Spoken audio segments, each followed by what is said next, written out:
Hello everyone, आप सबका स्वागत है आपके अपने विद्यालय एसपीएमआईसी के यूट्यूब चैनल एसपीएमआईसी पर।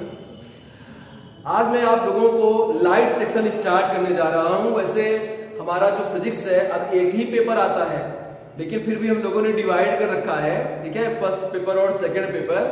तो जहां से लाइट है और इलेक्ट्रॉनिक्स से हम सेकंड पेपर में मान के चल रहे हैं, तो आज मैं आप लोगों के लिए लाइट सेक्शन स्टार्ट करने जा रहा हूं। ठीक, तो लाइट सेक्शन में हमारा जो पहला लेसन है that is reflection of light, प्रकाश का परावर्तन। एक्चुअली ये हाई स्कूल लेवल का लेसन है। हाई स्कूल में आपने प्रकाश का परावर्तन पढ़ रखा है, बट उसको रिवाइज करने के लिए एक तरह से आप फॉर्मेलिटी ना समझिएगा, मतलब थोड़ा सा इंटर लेवल पर थोड़ा सा सिंपल सा तो है ही, लेकिन ये क्लास 10th में हमने इसे पढ़ा हुआ है, ठीक है। लेकिन इसलिए मैं बोला हूं कि थोड़ा सा आप लोगों का और अधिक तैयार होना चाहिए। लेकिन अब लाइट में ऐसा नहीं कि हाई स्कूल वाला ही है, वो तो एक लेसन में बस रिवाइज करेंगे हम रिफ्लेक्शन के बारे में और मिरर के बारे में। उसके अलावा जो इंटरमीडिएट की हमारी लाइट है वो काफी एक अच्छे लेवल पे है और बहुत डीप स्टडी करेंगे हम प्रकाश के बारे में, ठीक है। तो फिलहाल आज मैं स्टार्ट करता हूं आपके लिए प्रकाश का परावर्तन, ठीक है। तो प्रकाश के बारे में आपको मालूम होगा, ठीक। तो जो प्रकाश का परावर्तन है आपका, तो प्रकाश के परावर्तन के बारे में आपको मालूम होगा कि जब प्रकाश किरण चलती हुई आती है, किसी तल से टकराकर उसी मार्ग में वापस लौट जाती है, तो प्रकाश की इस घटना को हम प्रकाश का परावर्तन कहते हैं, ठीक। या हम ऐसे बोलते हैं कि प्रकाश का परावर्तन वह घटना है जिसमें प्रकाश किरण किसी तल से टकराकर वापस उसी माध्यम में लौट जाती है, ठीक। अब देखिए, जैसे आप पूछ सकते हो, जब मेरा मतलब मेरी पहली हेडिंग ही है वो है प्रकाश का परावर्तन। अब इसमें प्रकाश का परावर्तन और गोलीय दर्पण दोनों चीजें हैं, तो हम यहाँ पर परावर्तन और स्फेरिकल मिरर सब साथ में लेके चलने वाले हैं, ठीक। लेकिन मैंने लेसन का नाम सिर्फ प्रकाश का परावर्तन लिख रखा है कि कभी मैं सिर्फ प्रकाश के परावर्तन के बारे में पढ़ाने वाला हूं आपको, ठीक है। तो प्रकाश का परावर्तन, ठीक, रिफ्लेक्शन ऑफ लाइट। तो यहां पर जैसे मान लीजिए कि यह कोई तल है, कोई पॉलिशदार तल, जैसे हमारे पास कोई समतल दर्पण है, हमारे पास कोई समतल दर्पण है, प्लेन मिरर, ठीक है।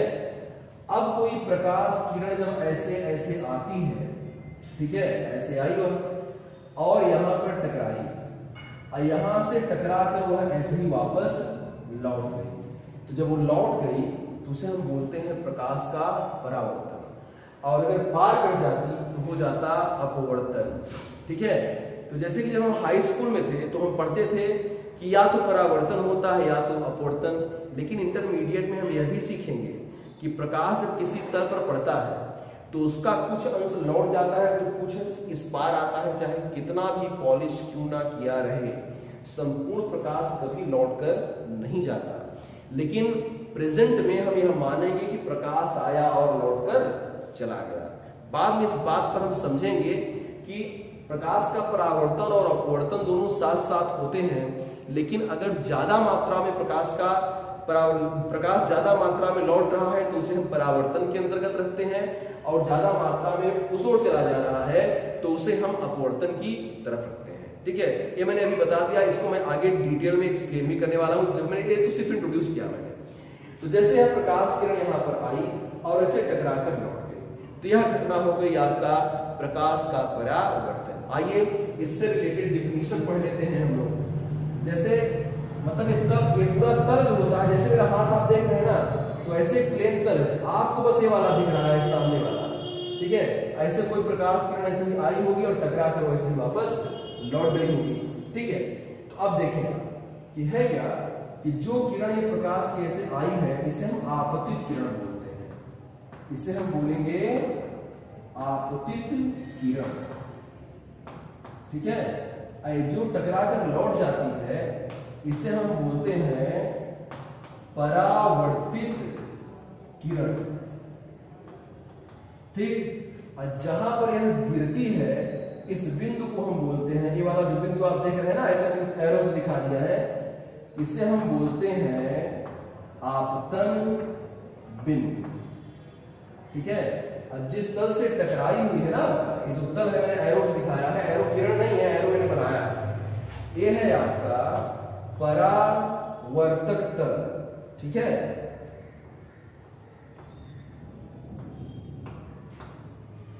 ये आपका परावर्तक तल है, रिफ्लेक्टेड क्या है, रिफ्लेक्शन प्लेन। ठीक है ना, जिसने किरण को लौटवाया है। ये जो आपतन बिंदु देख रहे हैं, इस पर अगर मैं ऐसे ही कोई परपेंडिकुलर डाल दूं, कोई लंब डाल दूं, तो इसे हम बोलते हैं अभिलंब। अभिलंब नॉर्मल बोलते हैं इंग्लिश में।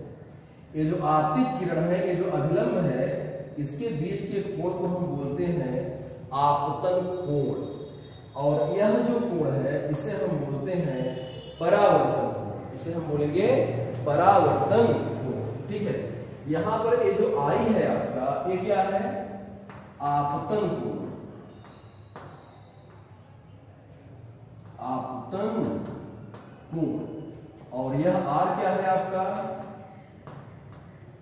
परावर्तन कोण। समझ आई बात आपको? तो जैसे देखिए, अब इनकी डिफिनीशन, बहुत सारे डिफिनीशन तैयार हो गई है। तो आपतित किरण, परावर्तित किरण, आपतन बिंदु, अभिलंब, परावर्तक तल, आपतन कोण, परावर्तन कोण। ठीक है, तो इसकी डिफिनीशन में एक बार बोल दूं पहले, इसकी प्रकाश का, परावर्तन का।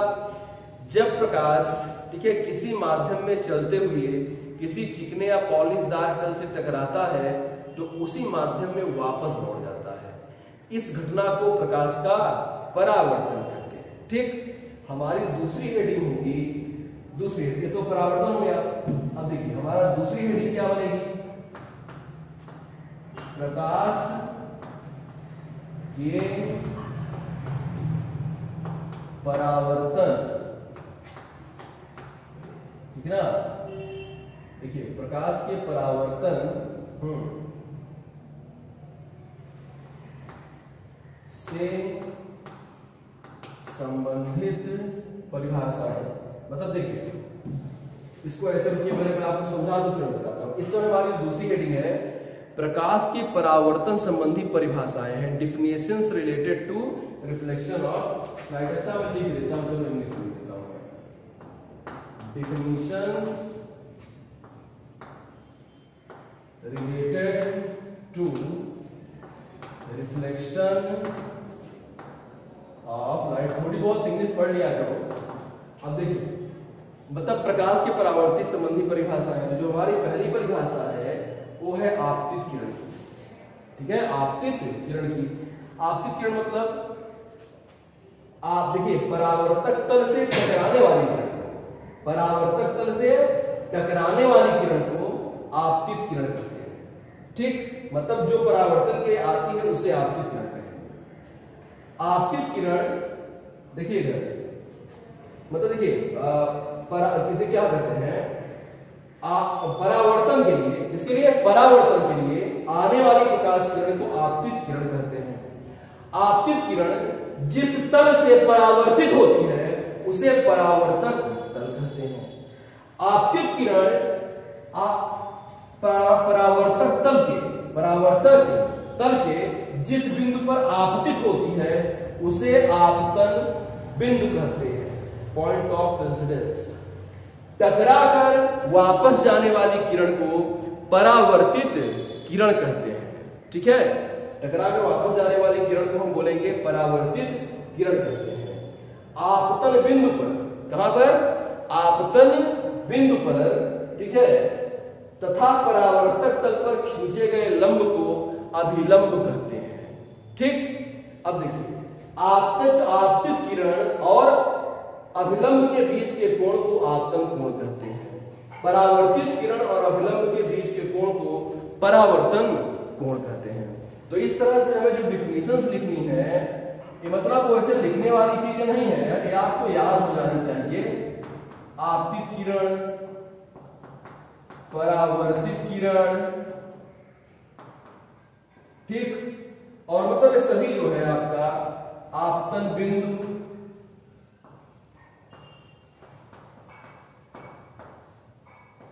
आपतन बिंदु, परावर्तक तल, ठीक, परावर्तक तल हो गया। और उसके बाद आपका अभिलंब है, फिर आपका है आपतन कोण, आपतन कोण है आपका, और फिर जो है आपतन कोण के बाद है आपका परावर्तन कोण।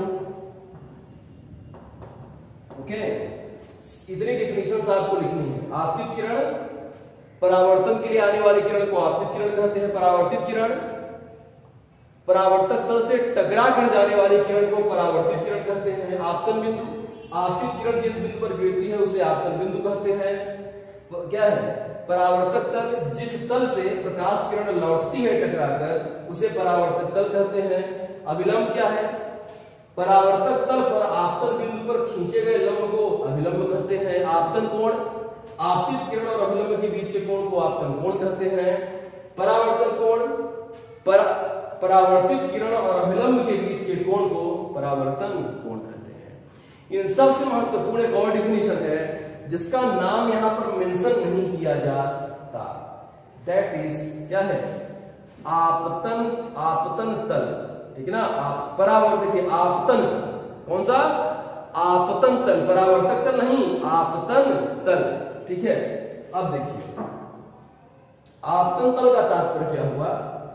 इस समय जो मेरा बोर्ड है ना बेटा, ये बोर्ड जो है आपका वो है आपतन तल। आपतन तल वह तल होता है जिसमें आपतित किरण, परावर्तित किरण और उस पर खींचे गए अभिलंब तीनों होते हैं। जैसे हम सोचो, जैसे यहां पर आपका ऐसे प्लेन है, ठीक है, ऐसे यहां पर कोई प्लेन है तो यह आपका आपतित किरण है, ये ऐसे आपकी परावर्तित किरण है और एक यहाँ पे अभिलंब है। ऐसे मैंने हवा बना डाला आपके लिए। तो यहां पर अगर हम ऐसे ही एक तल की कल्पना करें, एक तल की, एक प्लेन की कल्पना करें और वह प्लेन तीनों को टच करे तो उस तल को हम बोलते हैं आपतन तल, बोलेंगे आपतन तल। तो यहां पर जरा देखो, ये आपतित किरण बोर्ड से चिपकी हुई है, परावर्तित किरण भी बोर्ड से चिपकी हुई है, यह भी ऐसे ही बोर्ड पर ही है, मतलब तीनों एक ही तल पे है ना, तो इसी तल को हम बोलेंगे आपतन तल। तो सबसे महत्वपूर्ण डिफिनेशन देखिए, ध्यान दीजिएगा, आपतन तल, आपतन तल मतलब प्लेन ऑफ इंसिडेंस,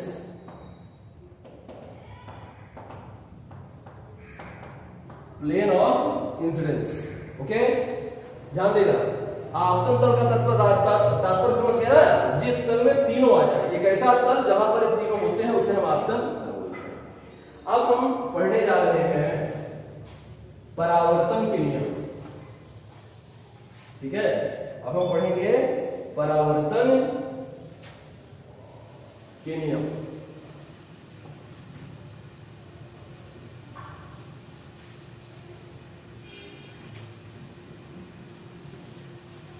ठीक, परावर्तन के नियम की बात करें अब, ठीक, ये बहुत बढ़िया टॉपिक है आपका।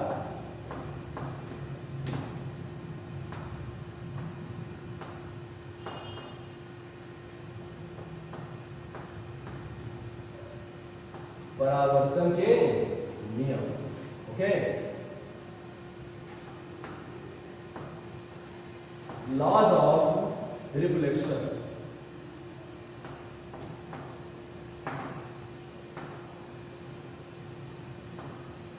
Laws of reflection. तो इस परावर्तन के दो नियम हैं, there are two laws of reflection. परावर्तन के दो नियम, पहला, पहले मैं यहां पे फिगर मुझे बनाना पड़ेगा।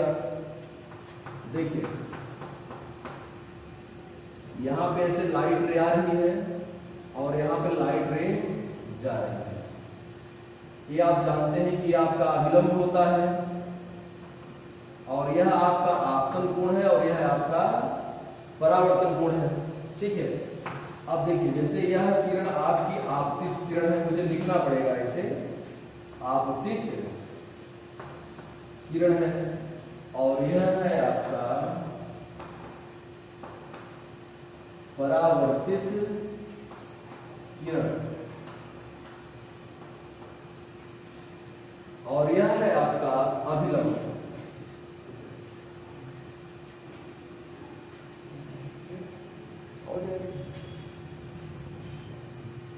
देखिए ये फिगर मैंने दोबारा ड्रॉ किया आपके लिए, बस थोड़ा सा आपको और क्लियर बात करना बाकी, उसके बाद एकदम से खत्म। ठीक, अब देखिए ये आपका आपतित किरण, परावर्तित किरण, और ये आपका है अभिलंब। तो जो हमारा परावर्तन का नियम है, परावर्तन के हमारे दो नियम हैं। परावर्तन के दोनों नियमों में पहला नियम आपतित किरण, परावर्तित किरण और आपतन बिंदु पर खींचा गया अभिलंब तीनों एक ही तल में होते हैं, अर्थात आपतन तल में होते हैं। आपतित किरण, परावर्तित किरण और आपतन बिंदु पर खींचा गया अभिलंब तीनों एक ही तल में होते हैं। ठीक है, ये हमारा बन गया पहला नियम। दूसरा लॉ है आपका आपतन कोण परावर्तन कोण के बराबर होता है। ठीक है, हमारा दूसरा लॉ हुआ आपका कि आपतन कोण परावर्तन कोण के बराबर है। ठीक, देखो मतलब पहले लॉ में तो क्या है कि आपतित किरण और परावर्तित किरण अभिलंब तीनों एक ही तल में होते हैं। दूसरा ये है कि कोण आई जो है कोण आर के बराबर है। आपका कोण आई कोण आर के बराबर हो गया है। ये आपका दूसरा लॉ हो गया कि आपतन कोण परावर्तन कोण के बराबर होता है। कहने का मतलब आपतित किरण जितने कोण पर अभिलंब से आती है उतने ही कोण पर वापस लौट जाती है। और तो अगर आप समझना चाहो तो ये भी कह सकते हो कि जैसे यह कोण 90 माइनस आई है तो यह कोण आपका 90 माइनस आर है। एक्चुअली एक्स्ट्रा हो गया, ये आपको मैं समझा रहा हूं। अगर आई और आर बराबर है तो ये दोनों भी तो बराबर होंगे, क्योंकि 90 माइनस आई है 90 माइनस आर है। तो आप ये कह सकते हो, तल से भी बोल सकते हो कि तल से जिस कोण पर आती है तल से उसी कोण पर लौट जाती है, लेकिन हम बोलते हैं अभिलंब से, हम बोलेंगे अभिलंब से। तो इस तरह से परावर्तन के दो नियम हुए। पहला नियम आपतित किरण, परावर्तित किरण और अभिलंब तीनों एक ही तल में होते हैं। दूसरा आपतन कोण परावर्तन कोण के बराबर होता है। अब इतना तो हमने हाई स्कूल में पढ़ रखा था, एक्स्ट्रा क्या पढ़ा? तो आपकी जानकारी के लिए बता दें कि परावर्तन के इस नियम को आप सिद्ध भी करेंगे आगे चल के हाइगेंस के तरंग सिद्धांत में। हाइगेंस के तरंग सिद्धांत में आप इसे सिद्ध भी करने वाले हैं कि आपतन कोण परावर्तन कोण के बराबर कैसे होता है। इतना आपको क्लास जो है आपका 12th में आपको एक्स्ट्रा मिलने वाला है। आप परावर्तन और अपवर्तन के नियमों की व्याख्या भी करेंगे। तो इस वीडियो में हमने परावर्तन को इंट्रोड्यूस किया, परावर्तन के नियमों को पढ़ा और कुछ डिफिनेशन जो रिलेटेड थी उससे उसको भी पढ़ा। और ये भी हमने इतना तो जान ही गए हैं कि हम परावर्तन के नियम की व्याख्या भी आगे पढ़ने वाले हैं। तो फिर मिलते हैं नेक्स्ट वीडियो में इसके अगले टॉपिक के साथ। तब तक के लिए थैंक यू।